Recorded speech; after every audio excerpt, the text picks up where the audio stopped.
Hey, it's Gadfly Radio. Welcome back, everybody. Gadfly Radio with Martha Montelongo and Cal Watchdog. I'm Ben Boychuk.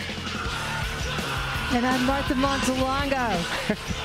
Martha's back in the big chair. She could not stay away from the microphone. She cut off her vacation early, so she's back with us. Martha and I are both in the CRN studios today, and of course on the line, as always, Cal Watchdog Managing Editor John Seiler. John, how are you today? Oh, doing pretty well. Good to be on the show. Outstanding. And we have a very special guest with us today, author of a fascinating new book. It's called Uncontrolled: The Surprising Payoff of Trial and Error for Business, Politics, and Society. Jim Manzi is the author. He's a senior fellow at the Manhattan Institute, which is where I hang my hat. He's also the founder and chairman of Applied Predictive Technologies, an applied artificial intelligence software company. Jim Manzi, thank you for joining us. Thanks for having me.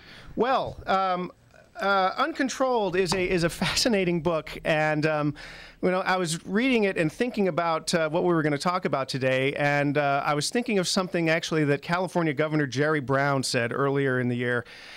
He told reporters, "I'm promising wine and roses, but just not this year." And the reason why I thought about that in terms of your book is you're not really promising wine and roses in your book. You're actually making a rather modest argument about the surprising payoff of trial and error. Tell us what the book is about. Well, the book is about the limits to our knowledge and what we can do about slightly improving our knowledge. And the thesis of it boils down to a few points. The first is that non-experimental social sciences, economists, political scientists, and so on, really can't today provide useful, reliable, and non-obvious predictions for the effects of the interventions they propose. Right. Stimulus programs, new educational interventions, and so on. That second, if we did more experiments where we tried things out on a small scale first than we do right now, we would improve our ability to know what was going to work and not work. Third, even if we do those experiments, it's going to create, to your point, some modest improvements in our knowledge. It's not going to unlock the mysteries of the universe, and therefore we should be approaching these decisions with humility and have a strong bias towards letting people do what they want. Right. I mean, rather than telling them what to do. It really struck me reading the book that it's an argument in a lot of ways against the sort of overly ambitious, over-promising government programs that have come down the pike really since, I guess you could argue, since the New Deal, but certainly since the Great Society.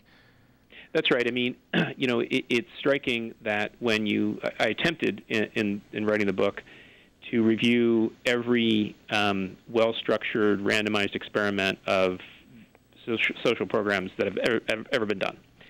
And I have seen the results of many thousands of business experiments done by my company software where businesses are trying the same basic thing.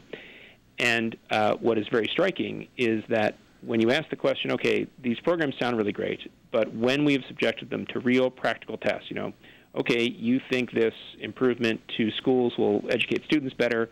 Okay, you get 20 schools and 2 years, go execute your program, and let's see how it does versus a bunch of schools where you didn't put it in.